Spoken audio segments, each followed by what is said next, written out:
Derrière la Dolce Vita se cache celle qu'on appelle en italien la cronaca nera, la rubrique des faits divers qui nous révèle, comme un feuilleton, la face sombre de l'Italie.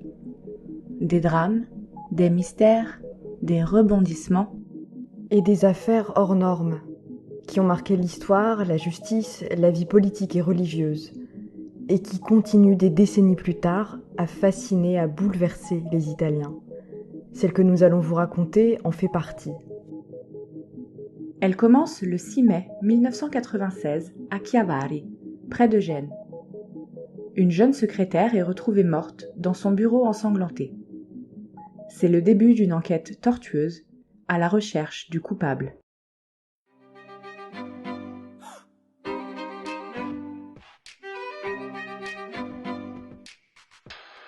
Giovedì Crimini.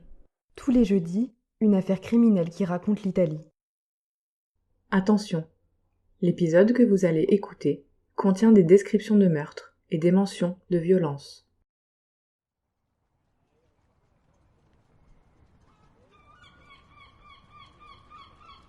Les couleurs du paysage sont éclatantes ce lundi de printemps sur la côte de la Riviera Ligure.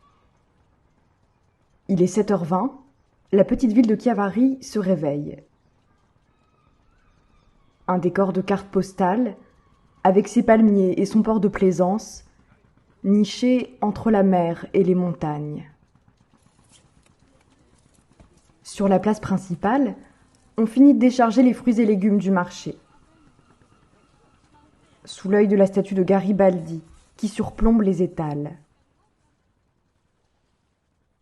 Les arcades piétonnes du centre-ville sont encore désertes. Nadacella, elle, est déjà dehors. La jeune femme de 24 ans habite en périphérie, dans un coin tranquille. Dans la vie, elle est secrétaire pour un expert comptable. Parfois, elle aimerait quitter sa routine, trop monotone. Et pourquoi pas aller vivre à l'étranger. Elle est studieuse et ambitieuse. Elle perfectionne son niveau d'anglais en attendant de pouvoir partir. Et elle s'évade aussi par la lecture. C'est une grande amatrice de polar américain, qu'elle dévore en langue originale. Elle a même commencé à traduire un de ses livres préférés en italien, La dernière marche d'Hélène Préjean. Personne parmi mes proches n'a été abattu d'une balle dans la nuque. Si ma mère, ma sœur ou mon frère venaient à disparaître sauvagement massacrés, s'il arrivait qu'une personne que j'aime soit assassinée, j'éprouverais rage, douleur, impuissance et un immense sentiment de perte si certain. Et ces sentiments m'accompagneraient peut-être jusqu'à la fin de mes jours. Ce jour-là, Nada s'est levée plus tôt que d'habitude. Elle accompagne sa mère, Silvana, à l'école où elle travaille comme concierge. Puis elle repasse chez elle en voiture pour se préparer à rejoindre son bureau de la rue Marsala, en plein cœur de Chiavari. Vers 8h15, elle enfourche son vélo et pédale jusqu'au cabinet de son employeur, Marco Soracco. Elle est en avance, elle devrait être la première arrivée. Même si Marco n'est jamais bien loin. Il vit juste au-dessus de son cabinet, au 3e étage du même immeuble, avec sa mère et sa tante. C'est un fils unique et célibataire de 34 ans. Dans sa jeunesse, son père lui a transmis le goût de la politique. Il est investi dans la vie locale à Chiavari et il s'est présenté aux dernières élections de la commune pour le Parti des démocrates chrétiens. Il est particulièrement travailleur et discret. Un homme respecté dans le coin.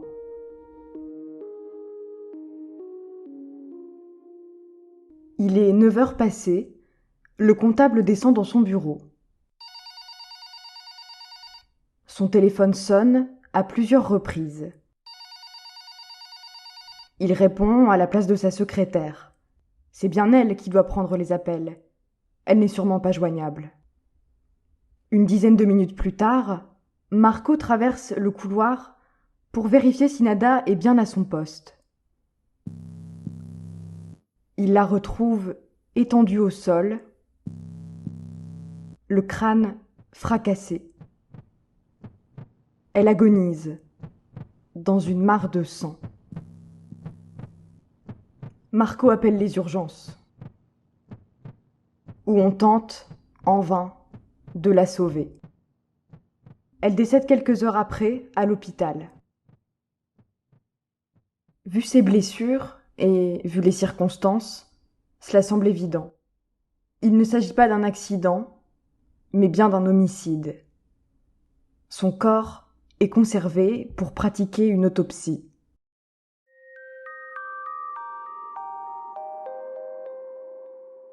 Pendant ce temps, les enquêteurs commettent une erreur grossière et fatale pour la suite des investigations. Ils autorisent Marisa Bacchioni, la mère de Marco, à nettoyer les taches de sang dans le bureau et dans les escaliers qui mènent au cabinet. Un réflexe pour le moins étonnant, et surtout des indices précieux, altérés de manière irrémédiable. On ne retrouve pas l'arme du crime, mais seulement 2 pièces à conviction. Un bouton de vêtement métallique et une bague féminine, sans grande valeur. Les parents de Nada ne se rappellent pas l'avoir déjà vue au doigt de leur fille. Alors, ils s'imaginent que le bijou pourrait appartenir à la coupable ou à une complice. La reconstitution ne permet pas de le dire. Mais elle montre en tout cas que le tueur ou la tueuse ne découvrait pas l'endroit au moment de passer à l'acte. Et que cette personne devait connaître les habitudes de travail de Nada. Mardi, lendemain du crime. L'événement fait la une de tous les journaux. Les Italiens sont émus, mais aussi troublés. La mort de Nada rouvre la plaie laissée par une autre affaire récente, jamais résolue. On la surnomme la Simonetta Cesaroni de Chiavari, car son histoire rappelle étrangement celle de cette jeune femme de 19 ans, elle aussi secrétaire, et elle aussi attaquée sur son lieu de travail, cette fois à Rome, 6 ans plus tôt. Les médias en particulier font le rapprochement entre Nada et Simonetta, et spéculent autour d'un potentiel tueur en série. Mais à ce stade, Marco est le seul suspect, puisqu'il était sur place. Il répond à un interrogatoire interminable, jusqu'au petit matin. Puis c'est au tour de sa mère, Marisa, et de sa tante, qui vivent avec lui dans le bâtiment de la rue Marsala. En marge des interrogatoires, la police cherche toujours l'arme du crime. Un objet lourd, peut-être une statuette ou un trophée, qui se trouvait sans doute déjà dans le bureau de Nada. La résidence secondaire de la famille de Marco, à Mezzanego, dans la campagne pas loin de Gênes, est perquisitionnée. Pendant leur fouille, les policiers tombent sur du matériel d'alpinisme, et notamment sur un piolet, une sorte de pioche, dont la forme et le poids pourraient correspondre à l'arme utilisée. Marco rétorque que l'équipement ne lui appartient pas. C'est un ami qui lui a prêté pour faire de l'escalade en montagne. Et de toute façon, on s'aperçoit finalement que l'hypothèse du piolet ne colle pas avec les constats des médecins légistes.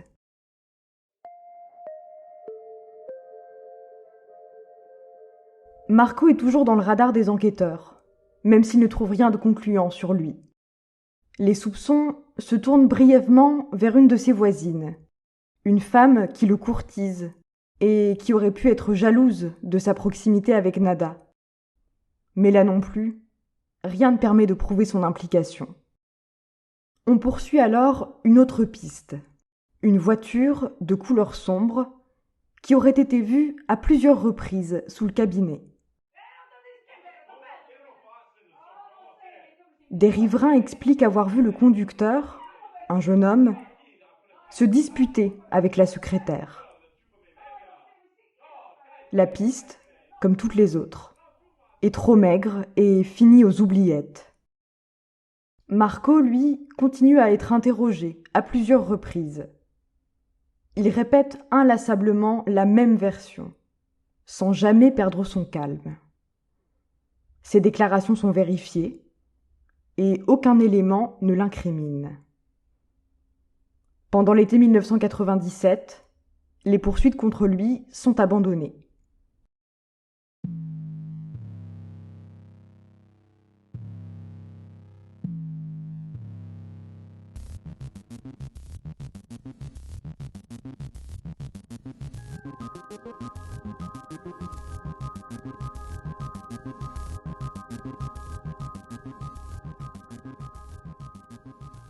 Les investigations sont toujours ouvertes, mais elles font du surplace et laissent les proches de Nada dans une détresse absolue.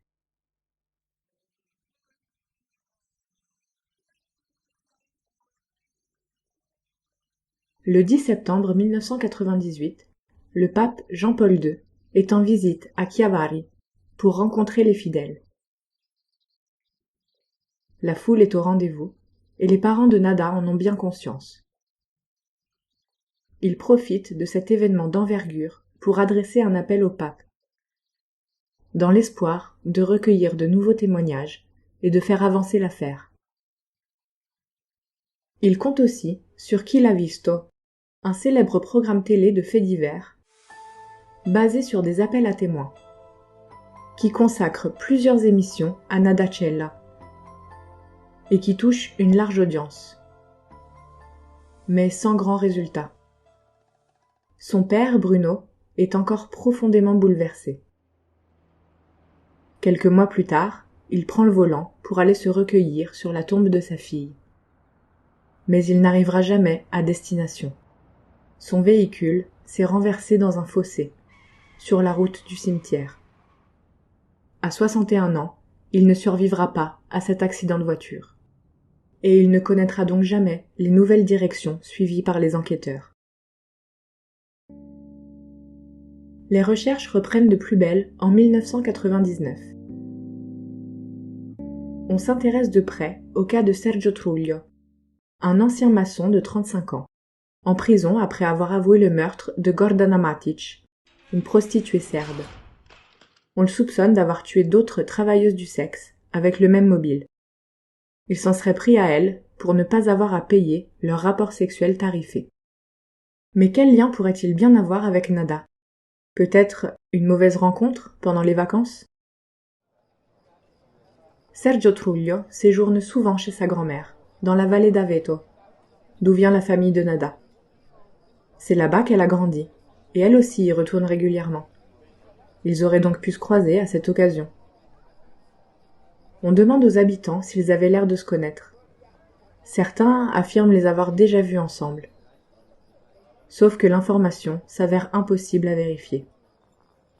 En tout cas, la rumeur alimente la psychose. En Ligurie, on redoute que Truglio ne soit en fait un nouveau Donato Bilancia. La région se remet à peine des meurtres commis par cet autre tueur en série. Il a fait 17 victimes, entre 1997 et 1998, souvent pour leur voler de l'argent.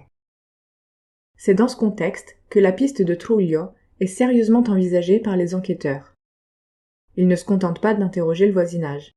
Ils demandent aussi à ce qu'on pratique des analyses sur le détenu. Un échantillon du sang de Sergio Truglio est prélevé, dans le but de le confronter aux traces d'ADN incrustées sous les ongles de Nada, qui proviennent sans doute d'un cheveu du meurtrier. Mais là non plus, les résultats ne permettent pas de confirmer leur hypothèse.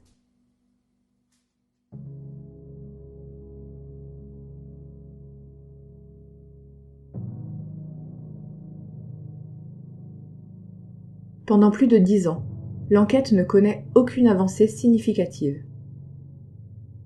Ce n'est qu'en 2011 que l'on réexamine l'ordinateur de Nada, pour retracer plus précisément les dernières activités enregistrées dessus, et pour mieux déterminer l'heure de son décès. L'ordinateur a été allumé à 7h50. Mais à cette heure-là, la secrétaire venait tout juste de conduire sa mère au travail. Quelqu'un d'autre aurait-il pu l'allumer à sa place ? L'objectif est aussi de déduire si Nada était seule sur son ordinateur, ou bien si elle était occupée à autre chose avec quelqu'un. La question se pose car Nada n'a pas l'air de s'être débattue violemment contre son agresseur. On imagine donc mal qu'il puisse s'agir d'un parfait inconnu, qui se serait introduit soudainement dans son bureau pendant qu'elle travaillait. Une autre raison troublante pousse les enquêteurs à s'intéresser au contenu de son ordinateur. Marisa, la mère de Marco, affirme avoir croisé Nada au cabinet le samedi matin précédant son décès. Elle l'aurait vu passer dans son bureau avant de partir en week-end avec sa famille. Sa présence était tout à fait inhabituelle. En temps normal, Nada ne travaillait jamais le samedi. Marisa raconte l'avoir aperçue en train de ranger une disquette dans son sac avant de repartir. Qu'est-ce que Nada pouvait bien avoir sauvegardé dessus ? Une fois de plus, impossible à dire. Les enquêteurs ne remettront jamais la main dessus.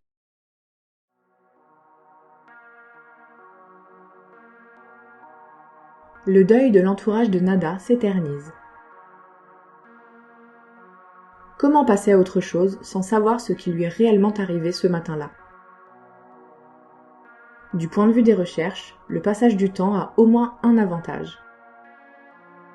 Les technologies utilisées pour élucider les scènes de crime ont bien progressé depuis 1996.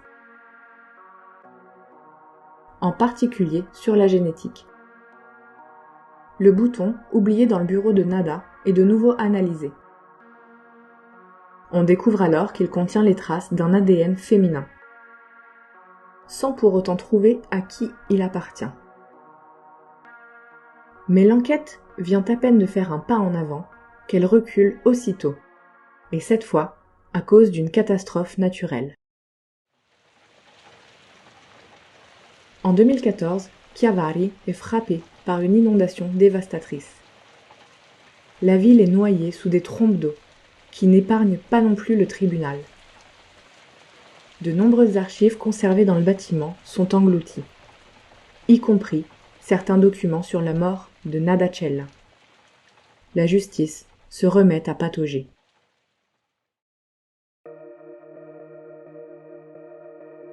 Malgré les obstacles et les faux espoirs incessants, Silvana, la mère de Nada, ne baisse pas les bras.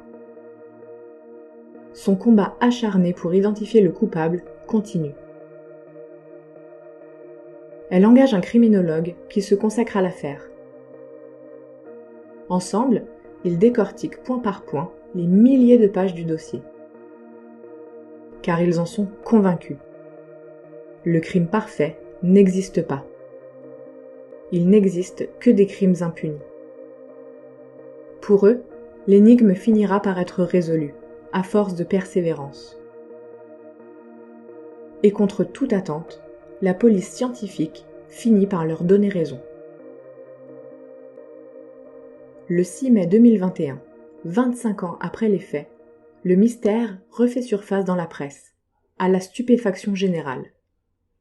On annonce que la chemise portée par la jeune femme a de nouveau été passée au crible, et qu'on y a relevé plusieurs traces d'ADN, masculin et féminin, ainsi qu'une empreinte digitale.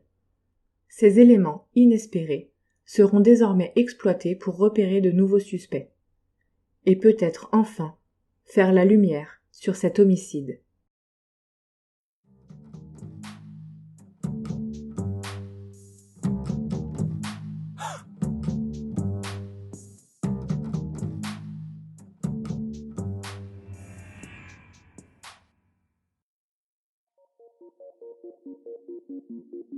Vous venez d'écouter Diovedi Crimini, un podcast de Cyrielle Ferrand et Cloris Plogard. Rendez-vous sur nos réseaux sociaux pour réagir à cette affaire et suivre l'indice qui vous mènera au prochain épisode.